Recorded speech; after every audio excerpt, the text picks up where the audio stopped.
저는 뉴질랜드에서 13년째 하나님의 교회를 섬기고 있습니다. 한국에서 교회를 섬길 때 중병으로 고생하시는 어떤 성도에게 권사님들과 더불어서 신방을 갔습니다. 제가 섬기던 교회에 집사님의 시어머니셨는데 얼굴에 병색이 완연하여서 곧 돌아가실 것처럼 보였습니다. 그렇지만은 전혀 내색을 하지 않고 예배를 드리면서 함께 간 권사님들과 함께 통성 기도로 하나님께서 고쳐주시기를 간절히 기도했습니다. 우리 권사님들 기도 잘 하시잖아요. 여기저기에서 주님 고쳐주실 줄 믿습니다. 그랬더니 또 이쪽에 있는 권사님이 아멘, 저쪽에 있는 권사님이 아멘, 이렇게 화답을 하는 그런 기도를 드렸습니다. 예배 마치고 고마워하는 그 집사님을 뒤로 하면서 이제 교회로 다시 나오게 되었는데, 그 아프신 성도님의 며느리가 대문을 닫고 들어가기가 무섭게 함께 간 권사님 중에 한 분이 서로 얼굴을 쳐다보면서 아무래도 못 살 것 같이, 그러니까 옆에 있던 다른 권사님들도 이구동성으로 그럼 며칠 못 갈 거야, 이렇게 말을 합니다. 여러분, 기도할 때는 고쳐주실 거라고 믿는다고 큰 소리로 아멘을 해놓고서 뒤돌아서서 못 살 거야 이렇게 얘기하는 것은 무엇이라 생각을 하십니까? 이런 것을 과연 우리는 믿음이라고 할 수 있을까 하는 것입니다. 믿음을 뭐라고 생각을 하십니까? 기독교는 믿음의 종교입니다. 어떤 종교보다 이 기독교는 믿음의 중요성을 강조합니다. 우리는 다 하나님을 믿는 사람들입니다. 하나님을 믿기 때문에 오늘도 하나님 앞에 예배하기 위하여서 이렇게 함께 모여왔습니다. 과연 우리가 믿는다고 할 때 그 믿음이 무엇일까 하는 거죠. 우선 믿음이 아닌 것을 몇 가지로 생각을 해보겠습니다. 증거도 없고 사실도 아닌데 무조건 믿는 것은 믿음이 아닙니다. 그것은 미신입니다. 아무런 근거가 없는데 믿는 것은 결코 믿음이 아니다 하는 것이죠. 또 하나, 우리는 믿음을 이렇게 생각하기가 쉽습니다. 요즘같이 어려운 세상에 믿음은 참 필요한 거다, 믿는 대로 되리라 하는 그런 적극적인 생각, 그리고 긍정적인 마음을 갖는 것이 필요하고 중요하다. 내게 능력 주시는 자 안에서 능치 못할 것이 없느니라, 이런 성경 몇 구절만 뽑아서 그것을 믿음이라고 말을 하는 사람들이 있습니다. 그러나 그것은 결코 믿음이 될 수 없습니다. 왜냐하면 이런 믿음들은 세상 사람들도 다 가지고 있기 때문에 그렇습니다. 예를 들면 아이들은 태어나면서부터 부모를 믿습니다. 태어난 아이에게 내가 네 아버지니까 아버지 믿어야 돼, 내가 너희 엄마니까 너는 나를 믿어야 돼, 이렇게 말을 하지 않아도 태어난 아이는 엄마 아빠를 믿습니다. 또 병원의 의사 선생님들도 믿습니다. 의사 선생님이 수술을 하자고 하면 그 의사를 내가 언제 봤다고 수술을 해야 되지요. 그러면서 내 몸을 맡깁니다. 운전할 때도 그렇지 않습니까? 표지판 여러분 누가 달아놨는지 알면서 운전을 하십니까? 누가 달아놨는지 모르지만 우리는 그 표지판에 적힌 대로 그것을 보고 운전하면서 다닙니다. 우리가 살아가면서 믿는 것은 한두 가지가 아닙니다. 돈도 얼마나 잘 믿고 사는지 모릅니다. 그까지 종이에 몇 가지 글씨가 찍혀 있다고 그것을 보고 큰 글씨가 쓰여져 있으면, 그리고 숫자가 많이 있으면 좋다고 우리는 웃으면서 그 돈을 사용하고 믿고 있습니다. 이 세상 사는 사람들 가운데서 믿음 없이 사는 사람은 한 사람도 없습니다. 다 무엇인가를 믿기 때문에 세상을 살아가고 있습니다.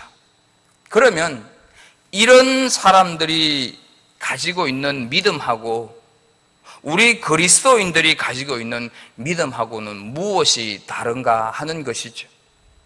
바로 믿음의 대상이 다르다 하는 것입니다.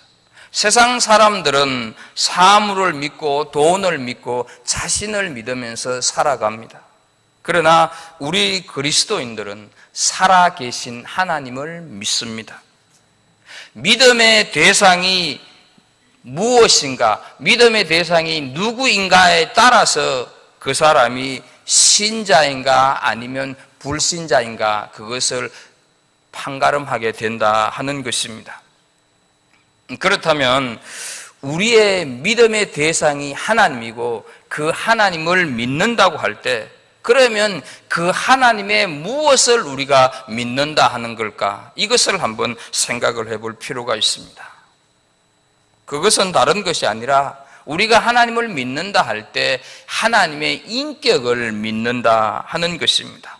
그리고 또 하나는 그분이 하신 말씀을 믿는다 할 때 우리는 믿음이다 말을 한다는 것입니다.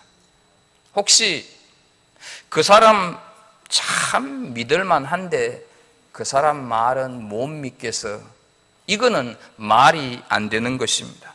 인격이 곧 말이고 말이 곧 인격이기 때문에 그렇습니다.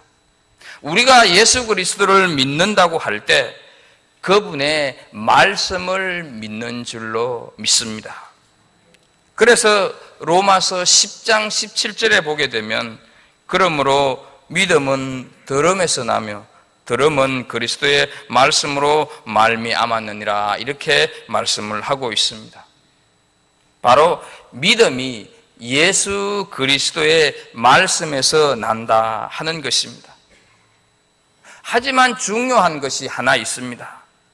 여기서 믿음이라고 하는 것은 우리가 그분이 하신 말씀을 그저 머릿속으로 그래 알아 인식하는 정도를 믿음이라고 하지 않는다 하는 거죠.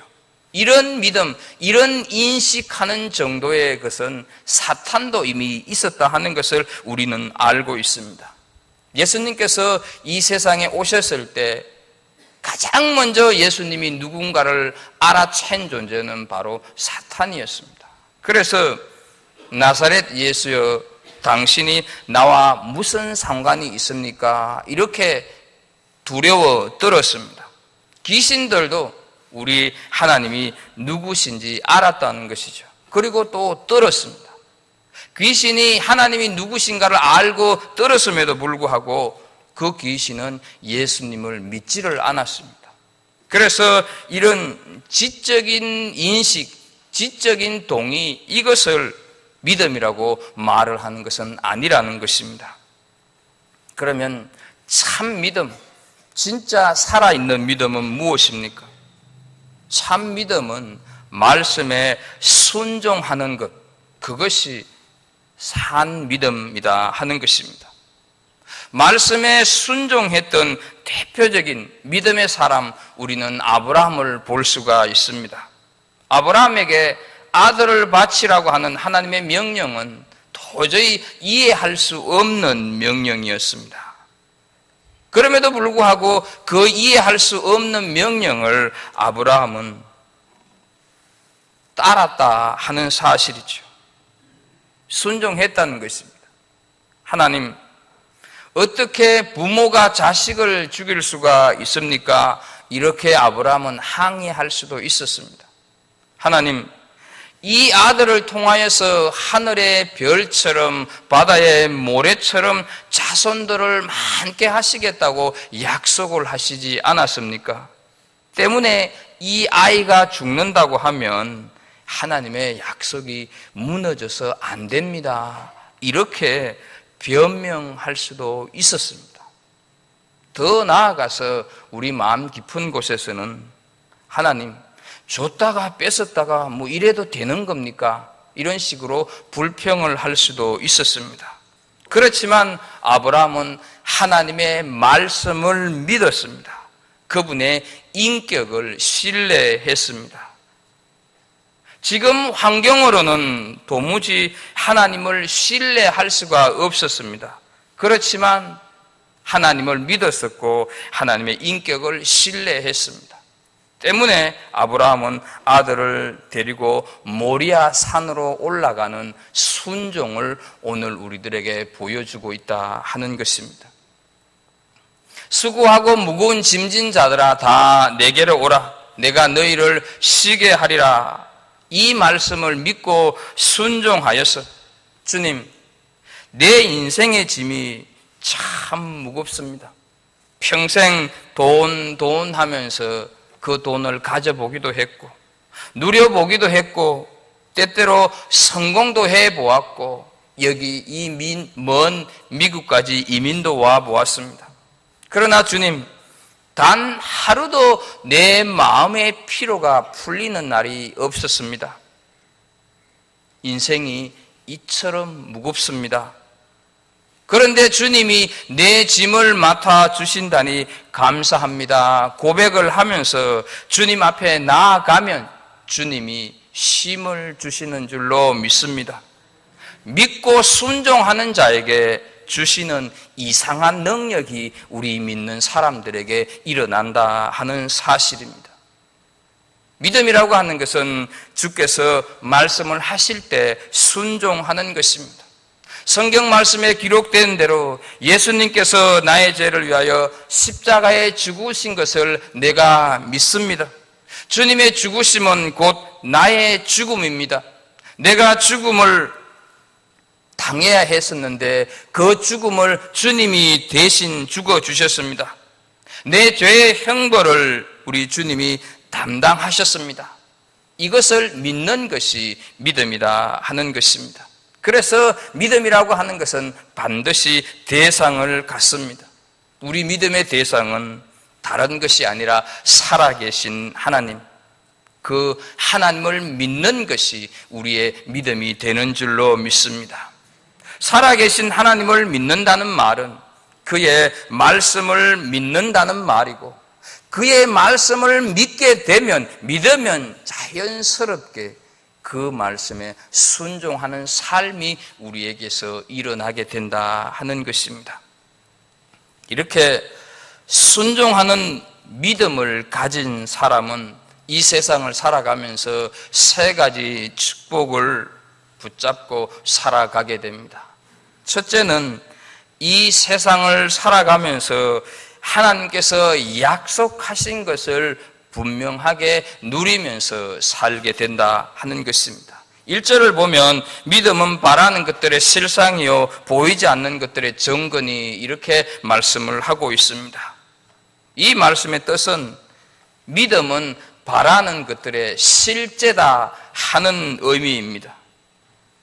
믿음이라고 하는 것은 우리가 바라는 모든 것의 실제다 하는 말이라는 것이지요. 이 실제라고 하는 말은 부동산 권리 정서라고 하는 뜻을 가지고 있습니다. 이 가운데는 아마 한국에서 아파트에서 사시다가 이곳으로 오신 분들도 계실 것입니다. 아파트를 분양을 받을 때 우선 모델 하우스를 보고 마음에 들면 계약금을 치르고 정서를 받습니다. 내가 계약금을 치르고 정서를 받았다고 해서 내 집인 아파트가 내 눈앞에 이렇게 놓여지는 것은 아닙니다. 다만 정서를 가지고 기다리면서 들어갈 몇 년 후, 1년 후 아니면 몇 개월 후에 내가 들어갈 그 집을 내가 현실로 누리면서 산다 하는 것이죠. 이와 같이 산 믿음을 가진 사람들은 하나님께서 우리 인생에게 약속하신 그 약속을 실제처럼 누리고 살아가는 사람들입니다. 그래서 우리는 믿음이라고 하는 정서를 가지고 사는 사람들입니다. 이 정서를 가진 사람은 아직 내 집을 못 보았지만 그 집을 확실히 가지고 있는 것처럼 살아간다 하는 것이죠. 믿음은 이 정서보다 훨씬 더 확실합니다. 왜냐하면 사람들이 써준 정서는 부도날 수도 있습니다. 사람들이 써준 정서는 가짜일 수도 있습니다. 하지만 하나님이 주신 정서는 부도나거나 가짜거나 분실될 염려가 없습니다.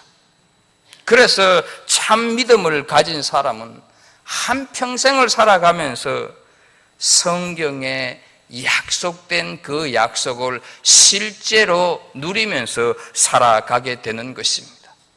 성경에서 말씀하고 있는 대로 너는 내 아들이다. 너는 두려워하지 마라.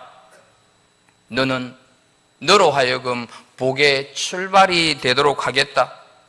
이런 하나님의 약속을 이 땅을 살아가면서 실제로 이루어진 것을 믿으면서 현실로 받아들이면서 살아가게 된다 하는 것입니다.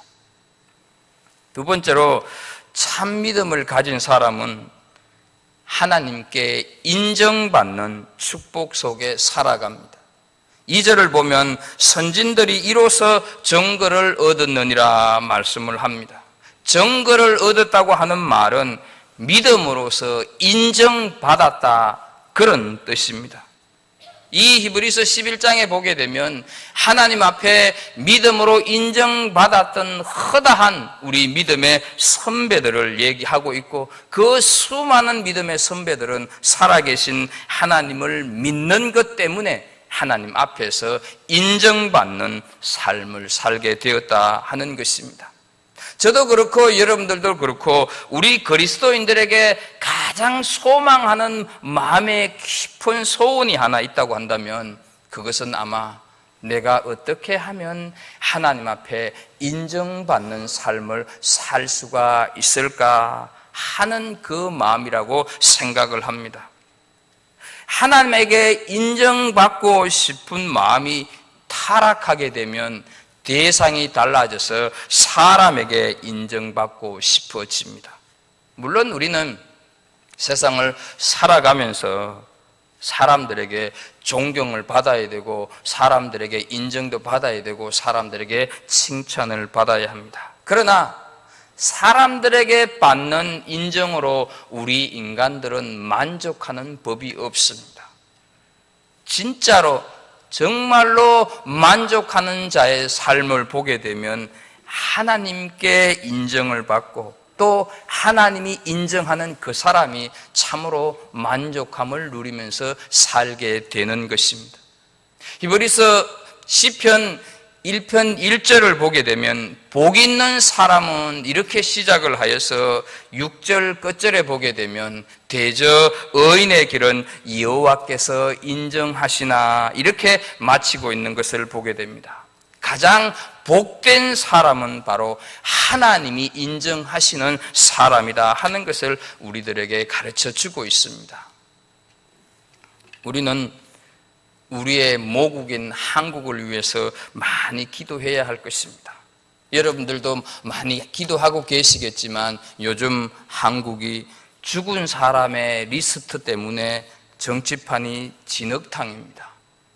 국무총리로 계시던 분이 돈을 받은 혐의 때문에 구설수에 올랐다가 결국 얼마 안 돼서 사임서를 제출을 했습니다. 그런데 그 사임서를 당시 대통령이 외국에 순방 중이었는데 대통령에게 그 사임서를 제출을 했습니다. 왜 그렇습니까? 자신은 대통령이 인정을 해서 국무총리가 되었기 때문에 대통령이 나를 인정하지 않으면 나는 아무것도 아니고 대통령이 인정하면 누가 뭐라고 해도 나는 국무총리다 하는 것이죠. 대통령 한 사람이 인정을 하고 하지 않고에 따라서 그 사람의 가치가 결정이 난다 하는 것이죠.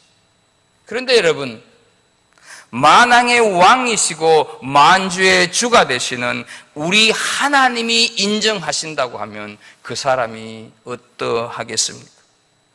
정말로 조그만 나라 대통령이 인정을 해 주어도 그 사람의 신분이 달라지는데, 우리 하나님이 인정하시는 삶을 우리 하나님이 인정하게 되면 그 사람이 얼마만큼 복된 삶을 살 수가 있겠습니까?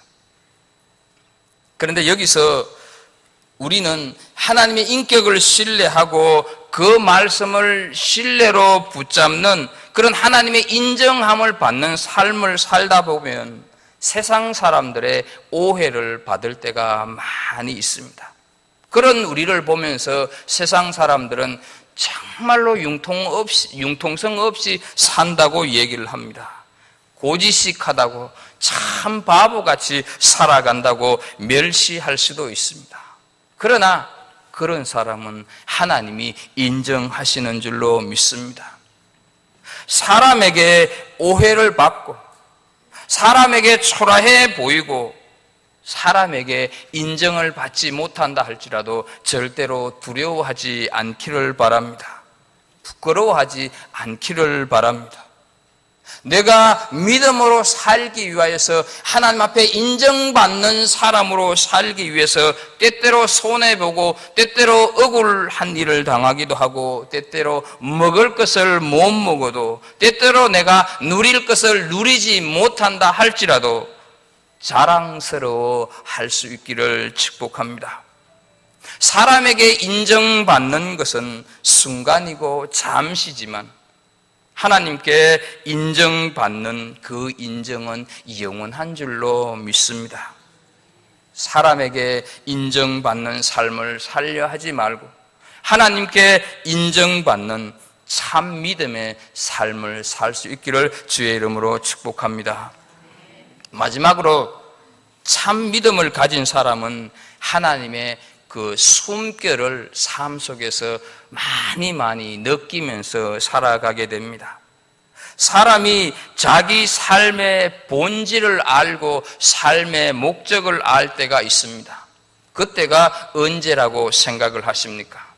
나를 지으신 이가 누구인가 하는 것을 알게 될 때입니다. 그래서 3절을 보게 되면 믿음으로 모든 세계가 하나님의 말씀으로 지어진 줄을 우리가 아나니 보이는 것은 나타난 것으로 말미암아 된 것이 아니니라 말씀을 하고 있습니다.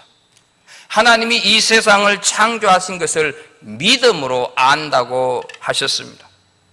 하나님께서 이 세상을 창조하신 줄을 알 때 내 삶의 목적이 생깁니다. 왜냐하면 그 하나님의 창조 속에 나도 포함된 존재다 하는 사실을 알았기 때문에 그렇습니다. 나는 어쩌다 보니 태어난 존재가 아닙니다. 오다가 보니 여기까지 이민 온 것도 아닙니다. 나를 지으시고 나를 만드신 분이 있습니다. 하나님께서 나를 창조하신 것을 알 때 내 삶의 진정한 가치를 느끼게 된다 하는 것입니다. 그래서 나는 하나님이 만드신 최고의 걸작품인 줄로 믿습니다. 하나님과의 관계가 불분명할 때 하나님께서 이 세상을 창조하시고 나를 지으셨다는 사실을 알기 전까지는 삶의 목적이 없이 그냥 그렇게 사는 인생일 수도 있습니다. 그러나 하나님께서 나를 지으셨다, 나의 창조주가 바로 하나님이시다 하는 사실을 깨닫게 될 때 내 삶에 하나님의 놀라운 어떤 의도와 계획이 있다 하는 것을 깨달으면서 내 삶 속에서 하나님이 나를 관습하시고 인도하시는 것을 많이 느끼면서 살게 된다 하는 것입니다. 또한 내가 하나님의 계획 속에 지음받은 존재라는 것을 믿는 사람은 인생을 살아가면서 하나님의 섭리와 인도함을 자꾸 믿음으로 바라보게 된다 하는 것이죠. 참 믿음, 산 믿음을 가진 사람은 하나님의 섭리와 인도하심을 바라볼 줄 아는 사람이라는 것입니다. 그래서 똑같은 사물을 보면서도 믿음이 있는 사람과 믿음이 없는 사람은 전혀 다르게 생각을 합니다. 역사를 보면서도 믿음이 있는 사람과 믿음이 없는 사람은 보고 듣고 느끼는 것이 다르다 하는 것이죠. 그래서 믿음의 사람들은 새로운 눈으로 사물을 보고 현실을 보게 된다 하는 것입니다. 믿음의 사람은 보이지 않는 것을 보게 되고 믿음의 사람은 들리지 않는 것도 듣게 된다 하는 것이죠. 그래서 살아가는 삶 가운데서 하나님의 손길이 어떻게 역사하고 계신가를 많이 피부로 느끼면서 살아가게 된다 하는 것입니다. 보이는 것이 다가 아니다 하는 것이죠.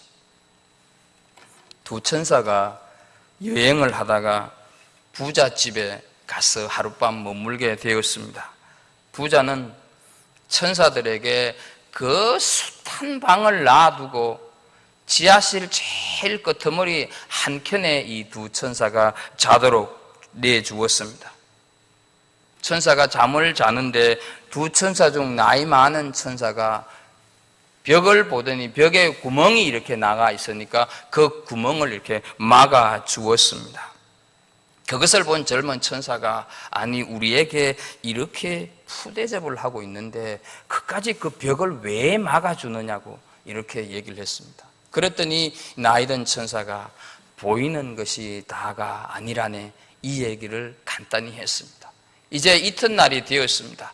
길을 가다가 가난한 집에 이 두 천사가 머물게 되었습니다. 그런데 이 가난한 집주인은 자기들이 먹을 음식도 부족함에도 이 천사들에게 음식을 나누어 줬고 자기들이 사용하는 안방까지 내어주면서 천사들을 머물게 했습니다. 그런데 다음날 아침 일어나 보니 집주인 내외가 암소가 죽어 있는 것을 보면서 그 암소를 붙들고 울고 있었습니다. 이것을 본 젊은 천사가 나이 많은 천사에게 얘기를 합니다. 부잣집에서는 그렇게 우리가 푸대접을 받아도 당신이 그 벽에 구멍 난 것까지 막아주놓고는 왜 이 가난한 집에 우리에게 이렇게 지극정성으로 대접하는 이 가난한 집에 이 암소가 죽는 것을 막을 수가 없었느냐고. 이 암소는 이 집에 이 부부가 살아가기 위한 유일한 생계수단인데 이럴 수가 있느냐 화를 내었을 때 늙은 천사가 대답을 했습니다. 부잣집 벽 속에 금덩어리가 있는 것을 내가 보았지. 그래서 나는 그 금을 찾지 못하도록 구멍을 막은 걸세. 그리고 어젯밤에 우리가 잘 때 죽음의 천사가 농부의 아내를 데려가려고 왔었네. 그래서 내가 대신 암소를 데려가라고 했지. 이렇게 얘기를 했다는 것입니다. 눈에 보이는 것이 다가 아니다 하는 것입니다.